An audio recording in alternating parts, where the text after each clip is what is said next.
क्या देश में सरकारी कर्मचारियों की जो सैलरी है वो तय करने का 70 साल पुराना सिस्टम हमेशा के लिए दफन होने जा रहा है? जवाब है हाँ। सरकार के गलियारों से एक बेहद चौंकाने वाली खबर आ रही है दोस्तों। वेतन आयोग के इतिहास में पहली बार एक ऐसे सीक्रेट फॉर्मूले को लागू करने की तैयारी है जो कि सीधे आम आदमी की थाली की महंगाई यानी कि कॉस्ट ऑफ लिविंग से लिंक होगा।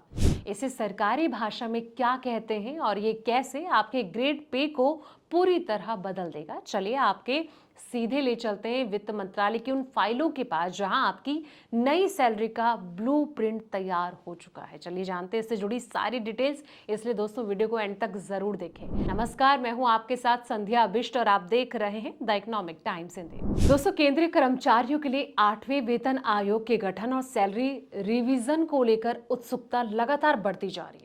इस बार फिटमेंट फैक्टर के अलावा एक और चीज है जो कर्मचारियों की सैलरी तय करने में सबसे बड़ी भूमिका निभा सकती है और वो है फैमिली यूनिट का फॉर्मूला।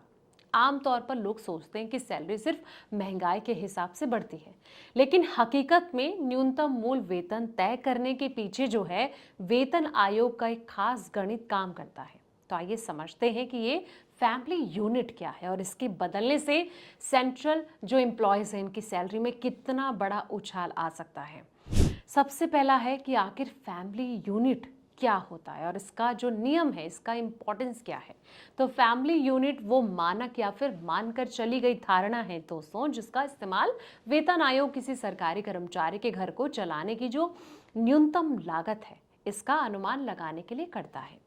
7वें वेतन आयोग का ना फैमिली यूनिट को 3.0 माना गया था और इसका मतलब था कि इस यूनिट में कर्मचारी, उनकी पत्नी और 2 बच्चों के जरूरी खर्चों को ही शामिल किया गया था।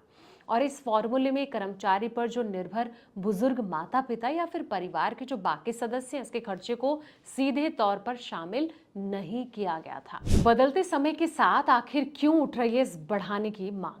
दोस्तों, आपको बता दें कि पिछले कुछ साल में जो पारिवारिक स्ट्रक्चर है और जरूरतें काफी ज्यादा बदल चुके हैं। आज के समय में हम देख रहे हैं कि ज्यादातर सरकारी कर्मचारियों के कंधे पर अपने जो बुजुर्ग माता पिता है इसके देखभाल और उनके इलाज का जो बड़ा खर्च है वो होता है। और बढ़ती महंगाई के बीच हेल्थ केयर हो गया, रोजमर्रा के सामान, बच्चों की पढ़ाई की लागत काफी ज्यादा बढ़ गई है और यही वजह है कि कई कर्मचारी संगठन 8वें वेतन आयोग के इस फैमिली यूनिट के दायरे को बढ़ाने की मांग लगातार कर रहे हैं। फैमिली यूनिट बढ़ने से आखिर बेसिक सैलरी कैसे बढ़ेगी?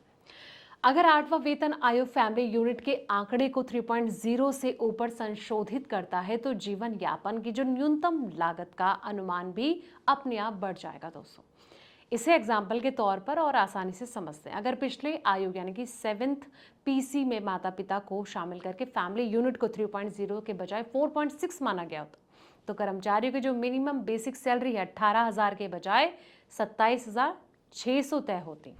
8वें वेतन आयोग में असर, चूंकि पूरा जो पे मैट्रिक्स है इसी न्यूनतम बेसिक सैलरी के इर्द गिर्द तैयार होता है, इसलिए अगर इस बार बेंचमार्क बढ़ा तो इसका जो स्केंडल इफेक्ट है वो भी नजर आ सकता है। यानी कि निचले स्तर से लेकर उच्च स्तर तक के सभी जो पे लेवल के कर्मचारी इसकी सैलरी और भत्तों में भारी बढ़ोतरी होगी।